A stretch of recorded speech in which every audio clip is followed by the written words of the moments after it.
राम राम। आप देख रहे हैं इंडिया न्यूज हरियाणा। मैं हूं आपके साथ कांची बंसल। हरियाणा में चुनावी शोर हर ओर सुनाई दे रहा है। गांव की गलियों से लेकर शहर के चौराहों तक चुनावी चर्चाएं हो रही हैं। यानी हरियाणा अब पूरी तरह से चुनावी रंग में रंगा हुआ है। और इन सबके बीच इंडिया न्यूज आपके लिए लेकर आया है एक खास कार्यक्रम, ऑफ द रिकॉर्ड। कार्यक्रम में बात होगी हरियाणा के ऐसे अनसुने किस्सों की जिन्हें आपने पहले शायद ही कभी सुना होगा, और साथ ही बात होगी अफसरशाही की। आपको बताएंगे हरियाणा की सियासत से जुड़ी वो बातें जिन्होंने प्रदेश की राजनीति को नया मोड़ दिया है। प्रदेश में किस नेता और पार्टी का मिजाज बिगड़ा हुआ है, किस लीडर का पब्लिक में हिसाब पिछड़ा है, और साथ ही बात होगी हरियाणा के ताजा राजनीतिक हालातों की। हरियाणा में कैसा है चुनावी माहौल, जनता के बीच में कैसी है चुनाव की चर्चा। विनोद लांबा है और आईटीवी नेटवर्क में, और खास तौर से इन खबर हरियाणा पर विनोद लांबा के साथ खुलेंगे राज, क्योंकि बहुत बड़ा शो है हमारे बहुत ही वरिष्ठ पत्रकार का, off the record Yashveer Kadiyan. 3 दशक से आप ये कार्यक्रम कहीं ना कहीं अखबारों में पढ़ते आ रहे हैं और इनके जो कॉलम होते हैं धमाल मचाते हैं। हमारी खास रिक्वेस्ट पे यशवीर कादियान साहब अब कैमरे पर भी आते हैं और अपने राज को खोलने का हमें मौका भी इन खबर और आईटीवी नेटवर्क पर देते हैं। कादियान साहब नमस्कार, कैसा चल रहा है सब? नमस्कार विनोद जी, क्या हाल है आपके? मैं ठीक हूँ। नेताओं के क्या हाल है? क्योंकि आप तो अफसरशाही तो करेगी करेगी। आपकी जो दो सबसे पसंदीदा विषय है आपके कॉलम के, आपके लेखन के, चला था जिक्र मेरी खामियों का महफिल में, जो लोग बहरे थे उनको भी सुनाई देने लगा। अब किसको सुनाई दे रहा है? आपकी जो पहली खबर है ऑफ द रिकॉर्ड में। आपने नेताओं का पूछा है। हरियाणा की बात करें तो हरियाणा में आजकल बहुत से नेताओं के हाल बेहाल हैं। उनको ना उगलते बन रहे ना निगलते मिल रहे हैं। पार्टियां भी एक तरह से उनके मजे लेने पे उतारू हैं, ना टिकटों का ऐलान कर रही हैं, मीटिंग पे मीटिंग चल रही है और सर्वोच्च लेवल पे भी मीटिंग्स हो चुकी हैं। बहुत दफा बड़े बड़े नेताओं के जमावड़ा लग चुका है, लेकिन चूंकि अभी टिकटों की अनाउंसमेंट नहीं हुई है तो नेताओं और कार्यकर्ताओं दोनों की दिल की धड़कन तेज हो रखी है। और ये जो हमने जो शेर लिखा है, चला था जिक्र मेरी खामोशियों का महफिल में, जो लोग बहरे थे उनको भी सुनाई देने लगा। तो ये विनोद जी, ये जो कांग्रेस के ये जो कई जो मौजूदा विधायक हैं, उनके खिलाफ आजकल हरियाणा में उनके क्षेत्रों में लोगों में कुछ कुछ थोड़ा सा आक्रोश सा बढ़ने लगा है। और पैरेलल कई लोग ऐसे खड़े हो गए, खासतौर पे युवा लोग, जो चाहते हैं कि मौजूदा सीटिंग कांग्रेस एमएलए की टिकट कट जाए और उसकी जगह जो युवा चेहरे हैं उनको मौका मिल जाए। और ये जहाँ ज्यादा शोर शराबा है टिकट के को लेके, वो आप देखेंगे कि सोनीपत में है, कुछ झज्जर में है, कुछ जींद में है। तो सीटिंग एमएलए के खिलाफ कुछ कुछ लोगों को लगता है कि इनके कुछ एक लोगों को, सबके नहीं, कुछ कुछ की मैं बात कर रहा हूँ, कि उनकी टिकट कटे और नए लोगों को मौका मिले। जी जी विनोद जी। सोम सोमवार को जो मीटिंग हो रही है कादियान साहब, उसमें कहा जा रहा है कि 28 विधायकों की जो है बातचीत सबसे पहले जाएगी। आपने इशारा किया कि पंचायतें कराई जाएगी। कॉलम बड़ा जबरदस्त होता है कादियान साहब का, आप लोग जरूर पढ़िएगा, क्योंकि लिखने में और जो पढ़ने में है और देखने में तमाम चीजों का अपना रिकॉर्ड निकलता है। तो उन्होंने कहा पब्लिक में नेगेटिव रिपोर्ट जो होती है, कादियान साहब कहते हैं कि उन पर दबाव बनाया जा रहा है कि कुछ टिकटें काट दी जाए। सोनीपत झज्जर जिले की मिट्टी का कर्ज क्या कहता है वो भी बता दीजिए। कौन बेवकूफ बना रहा है नेतागढ़? प्रपंच करते ही जा रहे हैं। दूसरी स्टोरी की तरफ कादियान साहब बढ़ रहे हैं हम आपकी। जी जी जी। एक उससे पहले विनोद जी, मैं ये बात जरूर कहना चाहूंगा, जो ये टिकट के दावेदार हैं, खास तौर पे युवा चेहरे हैं, और वो काफी समय से अपने विधानसभा क्षेत्रों में हल्के हैं। किसी ने कुछ कर रखा है, कोई जनसेवा किसी तरीके से कर रहा है, तो वो पिछले काफी समय से टिकट की कोशिश कर रहे हैं। लेकिन अब जिसकी संभावना लग रही है, मुझे ज्यादा सी की हसरत पूरी नहीं होगी, तो हम कह सकते हैं जिनको टिकट नहीं मिलेगा, कत्ल हुआ हमारा इस तरह से किश्तों में, कभी खंजर बदल गए, कभी कातिल बदल गए। तो कहने का मेरा आशय ये है कि टिकट उनको जो नहीं मिलेगी उसके अलग अलग कारण अलग अलग समय पे रहेंगे, लेकिन मूल बात यह है कि उनको टिकट मिलने की संभावनाएं काफी कम रहेंगी, क्योंकि कांग्रेस जो है वो सीटिंग गेटिंग के नाम पे ही ज्यादा आगे बढ़ती हुई दिख रही है। ये जो मैंने जिक्र जो दूसरी उसका है कि मिट्टी का कर्ज, उसमें इशारा ये है कि किस तरह से जो नेता लोग हैं वो पब्लिक को बेवकूफ बनाने की कोशिश करते हैं और कैसे कैसे वो प्रपंच रचते हैं। उसका एक हमने उदाहरण दिया है, राव नरबीर हैं, बड़े सीनियर नेता हैं, करीब 40 दशक से करीब 4 दशक से वो राजनीति में सक्रिय हैं। 7 दफा वो चुनाव लड़ चुके हैं, 3 दफा जीत भी चुके हैं। अलग अलग मुख्यमंत्रियों के साथ वो मंत्री रह चुके हैं, देवलाल जी के साथ मंत्री रहे, बंसीलाल जी के साथ रहे, मनोहर लाल जी के साथ रहे। तो वो बादशाहपुर से इस दफा टिकट चाह रहे हैं बीजेपी की। पिछली दफा उनकी टिकट कट गई थी और 2014 में वो बादशाहपुर से विधायक रहे और जी। मनोहर लाल जी के मंत्री रहे। तो विनोद जी वो आजकल काफी सक्रिय हैं और अपना बादशाहपुर में जनसंपर्क अभियान छेड़े हुए हैं। तो वहां लोगों को ये कह रहे हैं वो कि देखिए, मैं बहुत बड़े खानदान में मैंने जन्म लिया, बहुत अच्छे खानदान में मैंने जन्म लिया और जिसे कहते हैं कि मैंने कभी फड़ी भी नहीं फोड़ी, इतने अच्छे खानदान में ईश्वर ने मुझे जन्म दिया। लेकिन ये जो चुनाव का मामला है, मैं चुनाव लड़ क्यों रहा हूँ, वो मैं आपको बताना चाहता हूँ। तो नरबीर जी ऐसा कह रहे हैं लोगों को कि मैं मिट्टी का कर्ज उतारने की खातिर ये चुनाव लड़ रहा हूँ। लोगों जनता को वो बताना चाहते हैं। तो हमने उसमें यही कहा है कि देखिए, आप 40 साल से इस राजनीति में सक्रिय हैं, आज तक तो आप मिट्टी का कर्ज उतार नहीं पाए। तो इसकी क्या गारंटी है कि आप आने वाले जो है 5 जो साल हैं, अगर आप जी जाते हैं तो मिट्टी का कर्ज उतार देंगे। ये विनोद जी एक तरह से लोगों को बहकाने के लिए, वोट लेने के लिए, एक इमोशनल उनके कार्ड खेलने इसी के लिए में नेता। आपकी इजाजत के साथ इसी में ऐड कर दूंगा कि मिट्टी का कर्ज तो उतारने की बात कह के बेवकूफ बना रहे हैं, लेकिन ऐसा ना हो जाए कादियान साहब, आप मेरे से वरिष्ठ हैं, सीनियर हैं, वो कह रहे हैं कि भाई ठीक है, भाजपा वाले टिकट दे के उतरवाओ तो उतरवा लो, वरना कांग्रेस वाले भी तैयार बैठे हैं, कर्ज तो मैं कांग्रेस की टिकट पे भी उतार दूंगा। नहीं नहीं नहीं, बिल्कुल। ये मैंने बताया आपको, आजकल ये जो मॉडर्न जन सेवक हैं, ये सेवा किए बिना मानते नहीं है। इनका जज्बा इतने ठाठे मार रहा है, इतने हिलोरे मार रहा होता है। ये कहते हैं भाई, पब्लिक कह रहे होते हैं तुम करवाओ चाहे ना करवाओ सेवा, हम तुम्हारी सेवा किए बिना नहीं मानेंगे। तो उसी का उदाहरण है। जी विनोद जी, सही कहा आपने। हाँ, तो वो कह रहे हैं कादियान साहब कि कर्ज को उतारना आपने बिल्कुल पकड़ लिया, और पार्टी को भी आंख दिखा रहे हैं। तो बीजेपी वाले तुम उतरवाते हो तो उतरवा लो, ना कांग्रेस की तैयार बैठी है टिकट। आज का ही इनका है, मान सम्मान जी की खातिर में कादियान साहब ने बात की है, पब्लिक को बहकाने के लिए नेताओं के अपने पैतरे होते हैं। बलबीर बाली साहब का ये मैं बिल्कुल अनजान हूँ स्टोरी का, इस पूरी स्टोरी को मैं बिल्कुल नहीं छेड़ूंगा, इसको आप ही बताइए और आप ही समझाइए। बलबीर बाली साहब महम का जिक्र कर रहे हैं हमारे कादियान साहब, और चौटाला पार्टी की टिकट पर 96 और 2000 की बात करते हैं। बलबीर बाली साहब क्या चीज है, और ये इस बार क्यों रिलेवेंट लगे आपको अपनी कॉलम में जगह देने के लिए, प्लीज एक्सप्लेन कीजिए। विनोद जी, क्या है कि जो महम है वो आमतौर पे ये माना जाता है कि वो जो क्योंकि महम कांड हुआ, बड़ा चर्चा में रहा, राष्ट्रीय नहीं अंतर्राष्ट्रीय स्तर पे चर्चा में रहा। चौटाला साहब महम से चुनाव लड़ना चाहते थे, वहां पे बाई इलेक्शन हुआ, जब वो मुख्यमंत्री बने थे तो गोलियां भी चली और तत्कालीन जो विपक्ष के नेता थे राजीव गांधी जी, वो भी महम में आए। तो आनंद सिंह डांगी जो है वहाँ 1991 में वहां से एमएलए बने, कांग्रेस टिकट पे महिला सरकार में मंत्री रहे। तो एक तरह से ये माना जाता था कि आनंद सिंह डांगी अजय हैं, उनको कोई हरा नहीं सकता महम हल्के में। लेकिन 1996 में एक चमत्कार हुआ। चौटाला की टिकट पे बलबीर बाली नाम के व्यक्ति, जो कि एक बिल्कुल साधारण सी भूमिका में रहे, दिखते रहे, और वो एक तीसरे दर्जे के कर्मचारी थे और वो मिल में, शुगर मिल में नौकरी करते थे।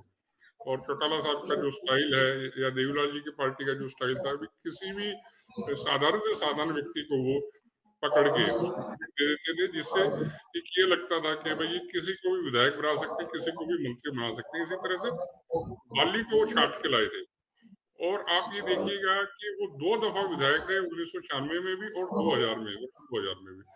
उसके बाद में हालात कुछ यूं हुए, एक हत्या के मामले में उनको जेल जाना पड़ा और फिर वो बाद में कई कई कई बरस वो जेल के अंदर रहे और फिर हाई कोर्ट ने उनको रिहाई के आदेश दिए।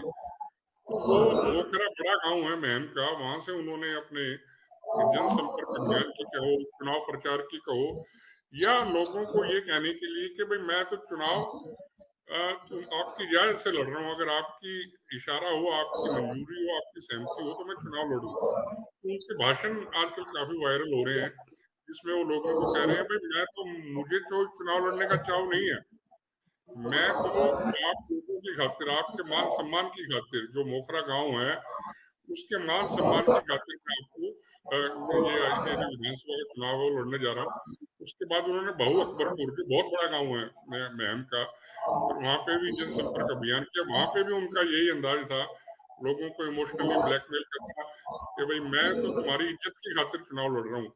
अब उनकी गांव वालों की इज्जत से कैसे उसका ताल्लुक है, ये एक बड़ा ही रहस्य है कि भाई किस तरह से अगर कौन वो सी चुनाव पार्टी से जीते। लड़ेंगे? क्या निर्दलीय ही काम ठोकेंगे या एनएलओ में ही उनका पुराना, जैसे आपने इतिहास बताया, 24 में कैसे रिलेवेंट हो पाएंगे वो? नो जी, उनकी वो तो बात कर रहे हैं कि भाई मैं निर्दलीय हूँ, लड़ूंगा, लेकिन भाषण में अपना ये भी कर देते हैं कि भाई अगर ये बड़े गांव में मुझे समर्थन देंगे तो हर बड़ी पार्टी जो है समर्थन देने के लिए आतुर होगी। तो एक तरह से ये भी आप कह सकते हैं कि तेल देखो तेल की धार देखो, इस तरह की वो स्थिति में भी हैं, आकलन कर रहे हैं, गांव वालों से सपोर्ट भी मांग रहे हैं। अपने गांव से मोखरा और बहु अकबरपुर दोनों ही बड़े गांव हैं। उनको लगता है अगर मुझे यहाँ से एक अच्छा स्टार्ट मिल सकता है तो मैं कड़ी टक्कर देने के लिए सक्षम हूँ। और वो साथ ही साथ जो महम से जो चुनाव लड़ते रहे या मौजूदा विधायक हैं, बलराज कुंडू, या बीजेपी के जो शमशेर खटकड़ा हैं या आनंद सिंह डांगी, उनके ऊपर भी एक तरह से तंज कर रहे हैं। जैसे बलराज कुंडू कई वहां पे आयोजन करके लोगों को राखी बंधवाते हैं और उसके एवज में जो बहनें हैं उनको भी कुछ अपनी तरफ से मान सम्मान के तौर पे कुछ देते हैं। तो वो ये कहते हैं कि भाई अब क्या हमारा ये लेवल आ गया कि एक लोई में हम बिक जाएंगे, एक चुनरी में बिक जाएंगे, और अगर ऐसी बात है मैं तो फिर कश्मीरी गौशाला दे देता। तो लोगों को भी एक तरह से वो कह रहे हैं, उनकी आत्मसम्मान को जगाने की कोशिश कर रहे हैं। लेकिन जो माहौल मुझे लग रहा है वो ज्यादा से पैंतरे अभी उनके काम आते हुए फिलहाल नहीं दिख रहे हैं। अभी जैसे जैसे चुनाव बनेगा, नामांकन दाखिल होंगे, उसके बाद क्या तस्वीर बन के उभरती है तब देखा जाएगा जी। तो दांगी साहब ने तो अपने पुत्र को उतार दिया है, उनका ही आवेदन कराया है। हाँ, डांगी साहब तो बहुत वो सोचते हैं कि अनुकूल माहौल है, माकूल है उनके लिए माहौल इस बार। बलराम डांगी जो है उनके बेटे, वो पहले जिला परिषद के भी रह चुके हैं वहां पे। लेकिन ये अब पब्लिक के ऊपर देखना होगा कि पब्लिक जो है इस तरह की जो पारिवारिक लेगेसी कह लीजिए, सो कॉल्ड लेगेसी, जो आगे बढ़ाते हैं उनके साथ खड़े होती है, उनको आगे बढ़ाने में सहयोग करती है, या इसके खिलाफ वो जनादेश देते हैं जी। नेताओं की मजबूरियां कई दफा पब्लिक नहीं समझती। अब देखिए, अब कादियान साहब ने लिखा, और नेताओं की मजबूरी को लेकर पब्लिक नहीं समझती। मजबूरियां भी ऐसी कि पब्लिक से कह भी नहीं सकते। क्या मजबूरी हो गई पब्लिक जो कह नहीं सकती? नेताओं की मजबूरी क्या है? कादियान साहब, इंटरेस्टिंग सी स्टोरी लग रही है, आप इस व्याख्या करें। नेता को जाड़ा चढ़ जाता है। हाँ, इसमें इसमें इसमें विनोद जी ये है कि नेता लोग जो है वो चुनाव में पब्लिक से दूरी नहीं बना सकते। एक मैंने ये लिखा ये है कि जो फरीदाबाद के जो सांसद हैं और केंद्रीय राज्य मंत्री कृष्णपाल गुर्जर जी, उनको क्या है, एलर्जी है, और एलर्जी है फूलों से, और फूलों में भी किससे, गेंदे के फूल से, जिसकी मालाएं आमतौर पे गाँव में अगर वो दौरे करते हैं तो लोग उनको गले में डालते हैं। अब जैसे ही वो गेंदे रुकिए के रुकिए फूल की रुकिए रुकिए रुकिए, देखिए, ये होता है अनुभव का नतीजा। मैं फरीदाबाद से आता हूँ और 15 साल से मेरे वहां के सांसद हैं। गेंदे के फूल से एलर्जी है, फूलों से, और फूलों में भी गेंदे के फूल से एलर्जी है। यशवीर कादियान साहब का ऑफ रिकॉर्ड यूं ही ऑफ रिकॉर्ड नहीं कहलाता। मैं खुद कह रहा हूँ और कैमरा कह रहा हूँ। मैं उस बेल्ट से भी आने के बाद इस चीज के बारे में नहीं जानता था। अब आप अपनी बात को कंटिन्यू कीजिए, क्योंकि वाकई आपने एक ऐसी बात जो बताई है, एक लीडर जिसको मैं भी जानता हूँ, लेकिन गेंदे के फूल से एलर्जी है। और थोड़ा प्लीज इसे एक्सप्लेन कीजिए। जी, मैं यही विनोद जी निवेदन कर रहा था कि पहले जैसे वो लोकसभा चुनाव में रहे तो लोग उनको पब्लिक वाले प्यार में, अपनेपन में, अब वो फूल मालाएं गले में डालते हैं। अब फूल मालाओं का उनको ये है कि अगर वो गले में ना डलवाएं और हाथ में भी पकड़ लें या सामने वाले के गले में डालें तो वो कहेंगे ये बड़ा आदमी अपने आप को बन गया, इसका इलाज करना पड़ेगा। जब तक जो सामने वाला नेता के गले में माला नहीं डाल देता अपने हाथ से, अपने, क्योंकि चाव है उनका, एक प्यार है, एक इजहार मोहब्बत है, मोहब्बत को इजहार करने का एक तरीका है उनका। तो इस फिर उनको एलर्जी शुरू हो जाती है, आंखों से पानी गिरना शुरू हो जाएगा और छींक आनी शुरू हो जाएंगी। और अभी ताजा वो लोकसभा चुनाव से निपटे हैं, अभी ये विधानसभा का चुनाव फिर से आ गया, तो वो सारा कार्यक्रम फिर से होगा। तो उन्होंने डॉक्टर से इसके बारे में पूछा कि भाई कैसी दवाई है जिससे मैं इस एलर्जी से बच जाऊं। तो डॉक्टर ने उनको कहा जी आप गेंदे के फूल से दूर रहिए, यही इसका इलाज है। और वो आपको पता है कि वो पॉसिबल नहीं है। तो उनको अभी से है ना, एक तरह से गर्मी में एक तरह से सर्दी का एहसास हो रहा है। और वो लोगों को ये कह भी नहीं सकते कि भाई मुझे एलर्जी है, तो लोग कहेंगे ये हम इसकी इज्जत करवाना चाह रहे हैं, और ये बस्ता घूम रहा है, इसका इलाज करेंगे, इसको बताएंगे कितना बड़ा नेता है ये, अभी एक बार चुनाव आने दीजिए। तो ये एक कई बार स्थिति हो जाती है, आप अपनी मजबूरी बता भी नहीं सकते, और बताओ तो कोई मानेगा भी नहीं कि उनकी ये मजबूरी है। सबसे बड़ी बात विनोद जी इसमें ये भी है, अगर नेता किसी को ये बताएं इस तरह की मजबूरियां, तो आसानी से लोग मानते नहीं है। उनको लगता है कल तक तो ये यही घूम रहा था, अब जो केंद्र में मंत्री बन गया तो बड़ी बड़ी बातें कर रहा है। तो इस तरह से एक दुष्प्रचार हल्के में शुरू हो जाता है, और उससे वो बचना चाहते हैं। किसी भी नेता के लिए यही है कि वो जितना बच सके बचना चाहिए। ये लिखा तो नहीं है, लेकिन मैं कादन साहब आपसे रिक्वेस्ट करूंगा, एक दो वाक्य ऐसा और बताइए कि ये वाकई बहुत इंटरेस्टिंग पॉइंट आपने उठाया कि गेंदे के फूल से एलर्जी और इस तरह से मजबूरी है। किसी और नेता को भी, किसी मुख्यमंत्री का कोई किस्सा अगर आपको याद हो तो जी प्लीज जी आप एक हमारे दर्शकों को जरूर सुनाइए कि एक देखिए स्पेसिफिक चीज से, स्पेसिफिक बात से किसी मुख्यमंत्री को कोई एलर्जी रही हो। देखिए ये बंसीलाल जी थे। बंसीलाल जी भी क्या है कि दमे के मरीज थे, तो उनको भी डस्ट वगैरह बर्दाश्त नहीं होती थी। और बड़ा उनका ये था कि बहुत वो साफ सफाई पसंद थे। कई दफा हरियाणा के मुख्यमंत्री रहे, केंद्र में मंत्री रहे। और एक दफा मैं आपको एक कमाल की बात बताता हूँ। वो रक्षा मंत्री थे, तो रक्षा जी मंत्री की हैसियत से वो एक जो है आपका नौसेना में वो एक जो पोत है उसके निरीक्षण के लिए गए हुए।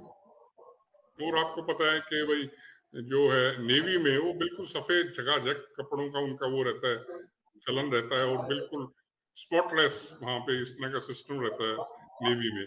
अब बंसीलाल जी वहां गए, निरीक्षण कर रहे थे, और क्योंकि उनको एलर्जी थी तो पता नहीं कि दमे का उनको था, तो अचानक से उनको ना छींकें आनी शुरू हो गई, और छींक भी इतनी लगातार उनका नाक बहने लग गया, और उनसे रुका नहीं गया। उन मतलब एक तरह से उनको वही नाक साफ करना पड़ा, जो कि बड़ी एक ऑकवर्ड सी सिचुएशन वहां पे हो गई।